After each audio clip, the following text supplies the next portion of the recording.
When an 18-year-old girl went out to pour water, she found her husband being intimate with the widow at the village entrance. The woman angrily stepped forward to confront her husband. Unexpectedly, the next moment, her husband and his mistress knocked her unconscious and locked her at home. Then they stole her ID and admission letter, forever trapping her in the countryside. The man then ran away with his lover. 50 years passed in the blink of an eye, and the two became respected top lawyers. Although the woman could not leave the mountains, fortunately, her granddaughter became a partner at a top law firm. Unexpectedly, an interviewee that day turned out to be the real granddaughter of the grandfather. Looking at that face identical to the mistress from all those years ago, the woman closed the resume and directly declared, "You didn't make the cut." What did you just say? I said you didn't pass the interview.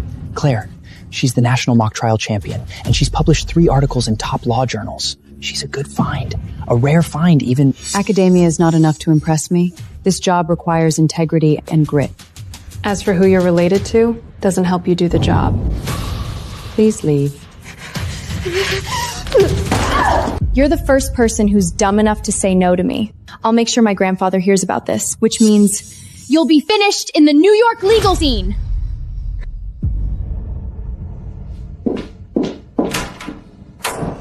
Mrs. Claire. Next. Call in the next one. Claire! Have you lost your mind? Do you know who her grandfather is? Theodore Hale, the tenured professor at Columbia, and he does business with every one of our major clients. So? Send the offer letter. Now! Bring her back! I can't do that. I've already submitted my rejection in writing. You're completely unreasonable! Ah, yeah, it's me. What can I do for you? Miss Sawyer, this is Audrey's grandmother, Mrs. Hale. Let me be plain, Mrs. Sayer. Audrey wants the internship at your firm. Now, I'm sure you'll be able to find a space for her. She's been well taken care of. The real Eleanor would never have hands like that. The real Eleanor spent her whole life sewing clothes, working the fields, and died without ever wearing a single piece of jewelry. Where's the justice in that? The interview's over. Miss Audrey didn't make the cut. As I'm sure you are aware, she's the first place winner of the National Mock Trial Competition, and she has published multiple acclaimed journal articles. Not hiring her seems rather ludicrous. The position's been filled by a more suitable candidate. Oh, not enough, dear? Name your price. I have my own standards when it comes to hiring candidates. An esteemed artist like yourself, Mrs. Carter, knows more than anyone the importance of integrity. Unless, of course, you are of the opinion that integrity can be bought. Young lady, don't flatter yourself. I've seen dozens of girls like you charm their way to the top. And now you've decided to make an example of my granddaughter to try prove that you're righteous? Our family has spent 50 years establishing itself in these circles and cultivating those connections. And you think charming a few men can compete with that? Don't be ungrateful, dear. Such nasty arrogance. It's the kind that spawns from spending a lifetime living with a stolen identity. Who does she think she's fooling? Mrs. Howell, I won't be changing my mind. If that's all. Right. We'll see about that.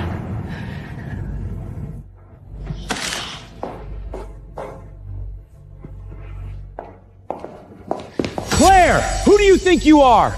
Sign off on Audrey's hire immediately! Damn it, Claire, I'm serious! If you won't complete the hire, I'll do it myself. And how will you do that exactly? I've got the password to the HR system as well, you know. You used to. Which is why I had it changed.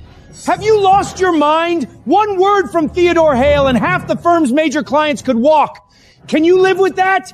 Fix this now or pack up your desk. Fine.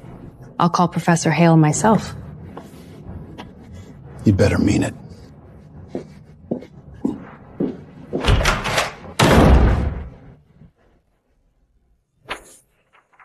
Her grandfather, a coward who abandoned his pregnant fiancée. Her grandmother, a fraud who stole another woman's life. Professor Hale, this is Claire Sawyer from Chambers. Yes? About Audrey. Could we speak in person? He's old. but his face looks exactly like the old photograph I've been looking at for 30 years. Miss Sayer, I took the liberty of inquiring about you. A small-town girl who fought her way into the big world. Impressive. I came from humble beginnings myself. I know firsthand how hard one has to fight. However, play your cards right with Audrey, and I guarantee you'll go even much further in this circle. You're still young. You need this kind of break. All my life I've heard how much I look like my grandmother, and yet he doesn't recognize me at all.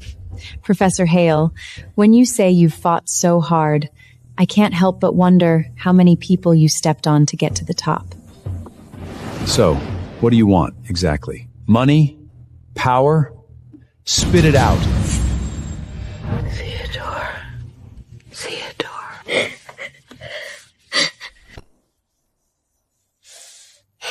Professor Hale, all I want is justice.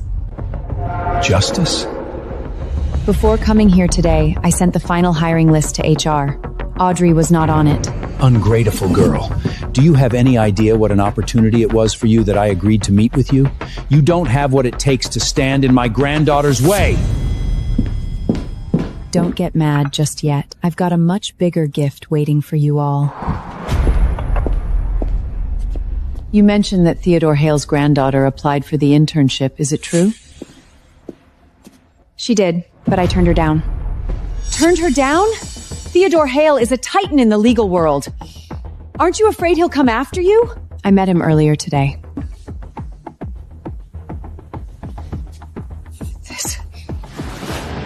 That was fast. No investigation, no evidence, just a few lines and I'm fired.